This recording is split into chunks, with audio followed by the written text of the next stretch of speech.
What I'm going to do now is tear the gi and punch it. This is really important because what I want to do by holding him tight and keeping him down is I want to feed the gi over. Okay?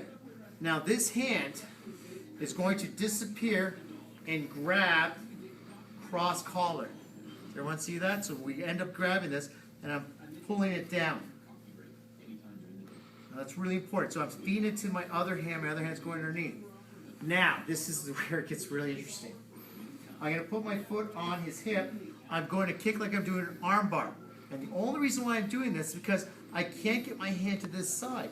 But once I bring him over, oh my God, there's his side of his neck. I grab, elbows, and I pull. Okay? So once again, you're holding your partner tight. You're in this fight. He's going to start working his bicep control. We want this over. Pulling. Okay? And this allows me, even if he has his hand on my bicep, I can swim to grab opposite side.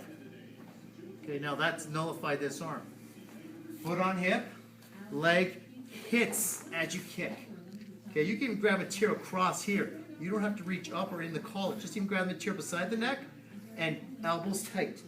And you get your tap, okay? Slow with your slipping my hand in. And I'm getting this tight. Now, I start my foot up, but David grabs my bicep same side. Okay? Because he doesn't want me to reach over. Alright, so I'm getting a slight problem here. I can't move. So what you're going to do now is this. You're going to do a bicep curl, pinch his arm. Okay? Once you do that, you can still kick but turn. Alright? I'm turning my body with it, spring my arm across. What that allows me now to do is because he's so determined to do this, I now have the opportunity to armbar. And he gives it to me. He gives me that move. So once again, once you feed here, and I punch underneath, okay? And he starts to feel, oh my God, he's going to try and choke me. No problem. Bring my leg up. Pinch the arm across, keeping this lock. Not grabbing it, pinching your arm. So it doesn't look like I'm doing anything. He's still thinking, well, Jesus Christ, he's going to try and choke with that hand. I'm not going to let him. No. I'm going to go for the armbar. And now it's here. Okay? Reach over, rip. Now, let's say David's arm is perfectly where it is. It's already on the ground. Okay? What you're going to do is put your hip out, slide your knees in. Okay? Now, once you're in this position, you could already start your Kimura. Okay? With the wrist lock. Kimura with the wrist lock. Right? If you want to switch it to omoplata, make sure you grab, pull in. Okay? Kick. Now, this is where people mess up. If my butt's slightly on an angle, butt hip out, body control. If you don't grab for the material, you try and cup his leg.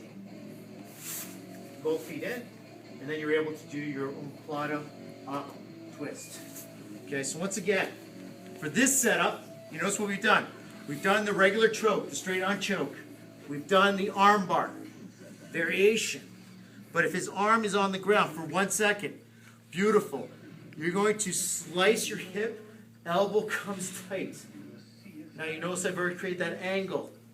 Alright? Now, once I pinch the knees together, I can start attacking the Kimura. Right?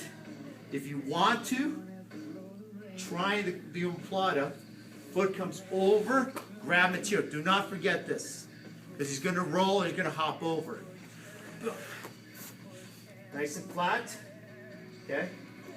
Then your hand goes from this grip on the belt to reach in on your partner.